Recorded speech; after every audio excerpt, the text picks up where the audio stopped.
네, 안녕하십니까. 학교별 내신 설명회로 인사드리게 되었습니다. 저는 부드러움과 강함을 겸비한 단단함으로 우리 아이들과 국어 공부하고 있습니다. 강경민 강사입니다. 제가 담당하고 있는 학교는 네 학교인데요. 언주중학교, 신천중학교, 대왕중학교, 개원중학교까지 4개의 학교를 맡고 있습니다. 각 학교 시험이 가지고 있는 특징들이 조금씩 다릅니다. 우리 아이들 내신 잘 보기 위해서는 각 학교 시험의 특징을 알고 있어야겠죠. 간단하게 하지만 핵심만 알짜 정보만 말씀드리고요. 또 어떻게 해야지 우리 아이들이 고득점 맞을 수 있는지 놓치면 안 되는 팁까지 함께 정리해 드리도록 하겠습니다. 네, 먼저 첫 번째 학교는 언주중학교입니다. 언주중학교 시험의 특징 한마디로 말씀드리겠습니다.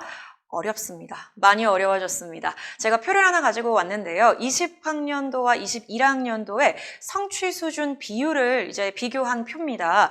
A 수준 한번 보실까요? 절반가량 떨어졌습니다. 2학기 때도 마찬가지예요. 자, 1학기에 비해서 2학기 때 A 수준을 맞는 친구들이 적은 것은 사실 2학기 때 공부를 덜 하는 이유도 있습니다. 2학기 성적은 이제 고등학교에 반영이 안 되는 경우도 있으니까요. 그래서 20학년도와 1학년도에 그 A 수준의 비율을 비교해 보시는 게 좋을 것 같습니다. 실제로 많이 문제가 어려워졌어요. 코로나로 인한 학습 결손이 원인일 수도 있겠죠. 하지만 20학년도에도 21학년도에도 코로나는 있었습니다. 문제가 실제로 많이 어려워졌어요. 문학 같은 경우도요. 외부 작품들을 선택지에 활용을 하게끔 한다든지 아니면 문법, 최소 대립상, 필수적 부사어, 이중모음의 현실 발음과 같이 우리 아이들이 고등학교에서 배우는 개념들을 실제로 많이 가지고 와서 문제를 출제를 하셨습니다. 그래서 언주중학교에서 내신 고득점 맞기 위해서는요. 기본만 하면 안 된다. 그 기본 개념과 관련 있는 심화 개념까지 우리 아이들이 꼭 정리하고 가야 한다고 말씀드릴 수 있겠습니다. 네, 두 번째 학교는 신천중학교입니다. 개인적으로 신천중학교 문제는 제가 좋아하는데요. 왜냐하면 신천중학교의 한마디는 기출문제의 정석이다. 이렇게 말씀드릴 수 있겠습니다. 내야 할 것만 정확하게 물어봅니다. 교육 과정과 교과서, 그리고 그 교과서의 학습 목표에 충실한 내신 기출 문제들이 지속적으로 나오고 있고요. 그리고 너무 지엽적이거나 타당도가 떨어지는 어려운 말들을 가지고 와서 우리 아이들을 고민에 빠지게 하는 그런 문제들은 지양하는 학교이기도 합니다. 그래서 정확하게 나올 것들을 선별하고 나올 것만 정확하게 제대로 공부하는 것이 필요할 것 같고요. 그리고 두 번째 특징입니다. 학교 프린트의 활용 비율이 상당히 높습니다. 실제로 작년 같은 경우에 단원이 문법 단원이었는데요. 교과서의 어떤 개념이라든지 예시보다는 학교 선생님께서 배부해 주신 학교 프린트에서 대부분의 문제가 출제가 됐습니다.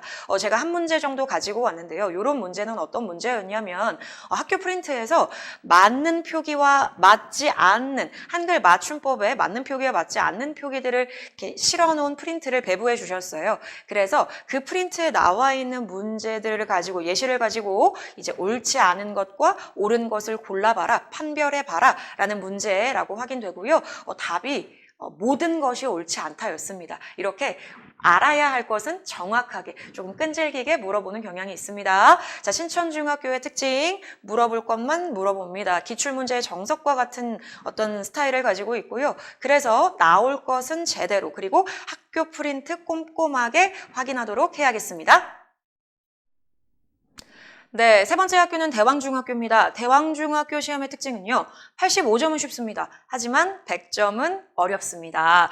변별을 위한 A 수준을 가르기 위한 난도가 높은 문제는요. 두 문제에서 세 문제 정도 꼭 출제가 되고 있습니다. 시험의 경향을 살필 때 중간고사에 비해서 기말고사가 조금 까다롭게 출제가 되는 편이고요. 문법에 비해서 문학에서 우리 아이들이 어려움을 느끼는 문제들이 많았습니다. 제가 문제 하나를 가져왔는데요. 교과서에서 배운 작품과 유사한 정서와 태도를 고르는 문제였습니다. 아마 현장에서 우리 아이들이 처음 보는 작품들로 구성이 되어 있었을 거예요. 당황스러움도 많이 느꼈을 거고요. 그래서 평소에 국어 실력이 조금 약하다, 그리고 나는 특히 또 문학이 어렵다, 이런 친구들은 또 꼼꼼히 대비해야 할 시험의 유형입니다. 결코 만만하게 보면 안 되고요. 당연히 교과서에서 기본 수준의 내용과 기본 개념은 확실하게 정리하고 가야 할 학교의 시험입니다. 네, 마지막 네 번째 학교는 개원중학교입니다. 자, 개원중학교 시험의 특징 한마디로 말씀드리면 서답형입니다. 까다로운 서답형이 대표적인 학교인데요.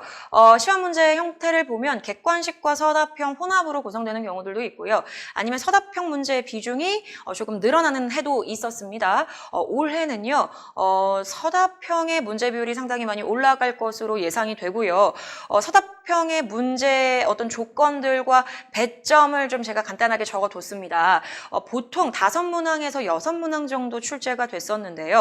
조건이 2개에서 4개까지도 이제 나옵니다. 그리고 한 문장 쓰기에 대한 문제도 있었고 한 문장을 벗어나는 거의 문단을 써야 하는 유형의 문제들도 있었거든요.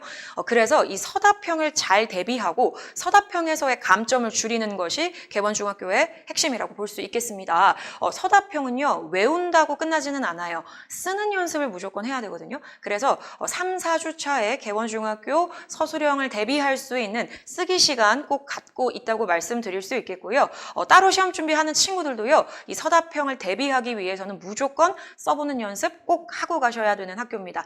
까다로운 서답형입니다. 그래서 이 서답형 대비를 잘하는 것이 개원중학교의 고득점 비결이라고 말씀드릴 수 있겠습니다. 네, 지금까지 각 학교의 시험의 특징 말씀드렸습니다. 제가 너무 어렵다, 까다롭다 이런 말씀을 드린 것 같은데요. 괜찮습니다. 대비할 수 있습니다. 제가 지금 고등부 수업도 함께하고 있는데요. 고등학교 친구들한테도 항상 하는 이야기가 있습니다. 바로 달걀 이야기인데요. 자, 달걀을 우리가 프라이를 해서 먹든 찜을 해서 먹든 국에 넣어 먹든 우리가 섭취하는 그 달걀의 본질은 바뀌지 않습니다. 국어도 마찬가지예요. 그 학습의 내용의 본질을 잘 이해하고 있다면 문제가 이렇게 나오든 그렇게 나오든 저렇게 나오든 다 해결할 수 있을 겁니다. 자, 그래서 그 달걀을 잘 만들어가는, 이해하는 그 과정, 삼위일체 내신학습법 말씀드리도록 하겠습니다.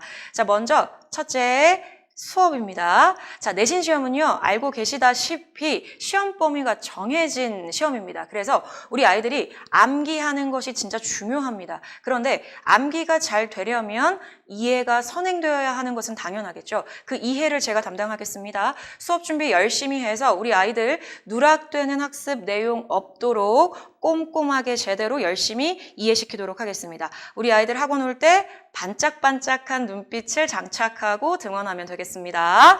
자, 둘째입니다. 둘째는 과제예요.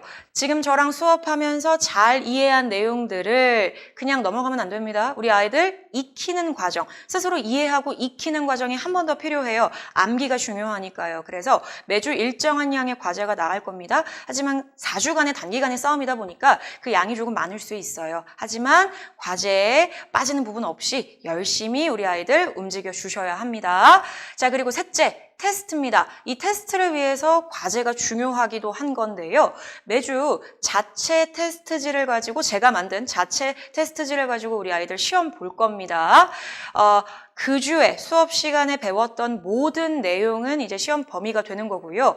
그리고 각 학교의 특징에 맞는 내용들로 이제 문항들이 구성이 될 겁니다. 통과하지 못하면 안 되는 것 당연히 알고 있을 겁니다. 그래서 수업과 과제 그리고 이 테스트까지 3개가 통합적으로 유기적으로 잘 이루어진다면 우리 아이들 내신 고득점 가능하다고 말씀드리겠습니다.